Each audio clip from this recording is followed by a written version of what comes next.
Alrighty, same day as the previous one, but actually in order of chapters. So I've done both chapters of Lineages for the day, and now we're on to Born to Kill.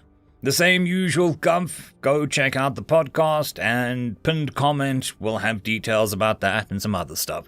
So, if you're so inclined, please check that out. It would be awesome if we could hit 300 unique viewers on the podcast sometime this year. That would be pretty cool. But yeah, you're here for the story, so that's what I shall do. Just a quick shout out to the T5 peeps. Bob the Dragon, Cat Crab Lobster, Data Magnet, Dark Machine, Bezic, Try Again 95, Fudic Yol, Astrea the Dreamer, Casper Arnholtz, Cam Maxwell, Ithilia, Meridian 117, and Jordan Bucksmorm. Thank you very much. Story time! Born to Kill, number 8. Not knowing what she expected, but sure that it wasn't this, Harkin took the time to study the hive's inner sanctum. Her evolutionary quirk still let her mentally map the interior in great detail. This entire structure was basically just a rectangle with a few compartmental chambers. The main room and the kitchen, with what appeared to be 3 more chambers down this tunnel. She could hear the hatchling in one and smell water in the other. The further chamber was much larger, assuming that this was a rectangle. Following Bay into the hatchling storage chamber, she saw the male drone had collapsed on the floor. Likely he had finished his mating cycle and was in his death stage. Perhaps the hatchling would consume him later. Harkin was sad that he hadn't stayed with her longer when they had met.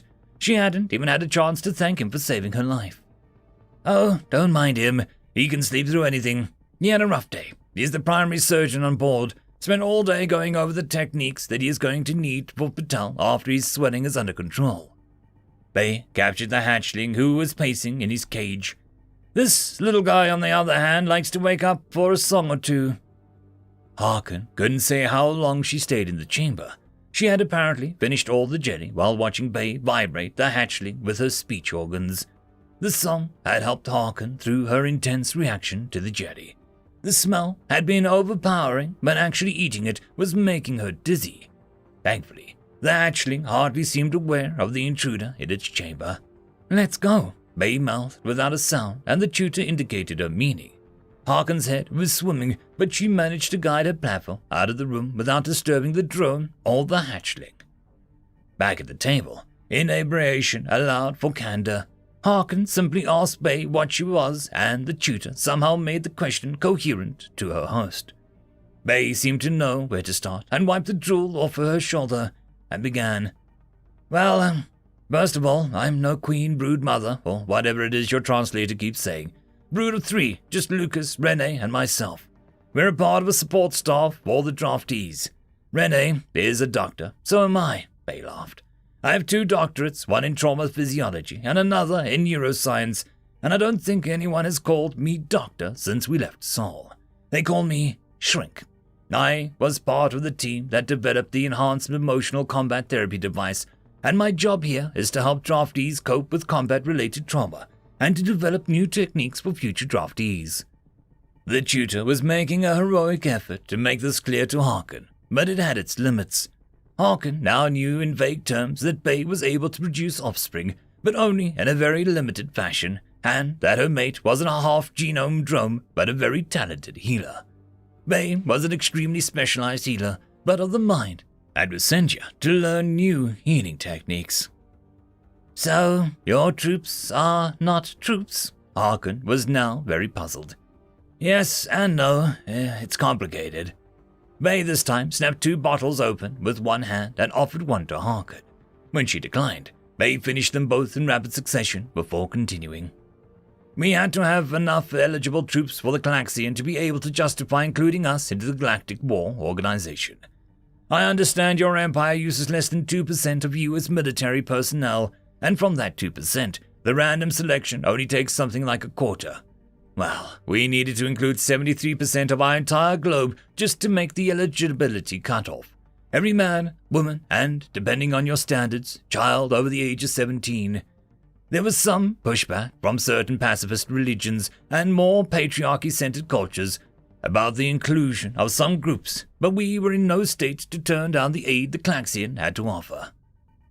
No loopholes this time, in theory. A world leader's 17-year-old daughter might die on the moon, and there's a 70-year-old father might die with her. One single draft irregularity could compromise our species' eligibility for official participation in galactic trials. You said your brood wouldn't go back underground, Harkin. Well, mine already was when the Galaxian found us. Our ecosystem was in ruins. India and China had just finished a thermonuclear war over the Himalayan water table.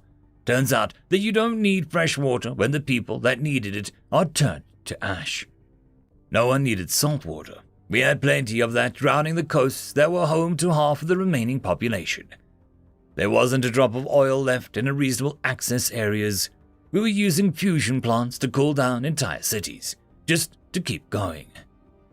Another 2 bottles went down. Bay didn't offer one this time. Harkin wasn't a scientist, but the idea of trying to cool your crust using nuclear fire. Harkin was sure that a tutor had made a mistake about the atmospheric thermal weapons being deployed. So we got a deal. A global draft of 73% of 9 billion people just to squeak past the regulations and enable us to participate in your tiny little games. Of the eligible draft, only 4 million would actually get the call. To us, 4 million was a rounding error during a dust famine. We killed off 10 times that just to consolidate consensus to take the Klaxian offer. It's not their fault, Harkin. They had nothing else to trade. Our entire solar system is a worthless backwater. That's why we took so long for anyone to find us. Bay looked at her chicken in disgust and then tore a chunk off of it and ate it barehanded. This chicken probably had to be cloned after a fusion power came online. We used to eat algae, chickens, for soldiers. We have done worse for less, I suppose. Lucas will grow up with chicken to eat. That's worth a lot to me. Harkin found a little unnerving to hear the crunching of black carbon. Once they saw what we could do for them, they gave us everything. Fusion power, atmospheric cleaners, and food aid.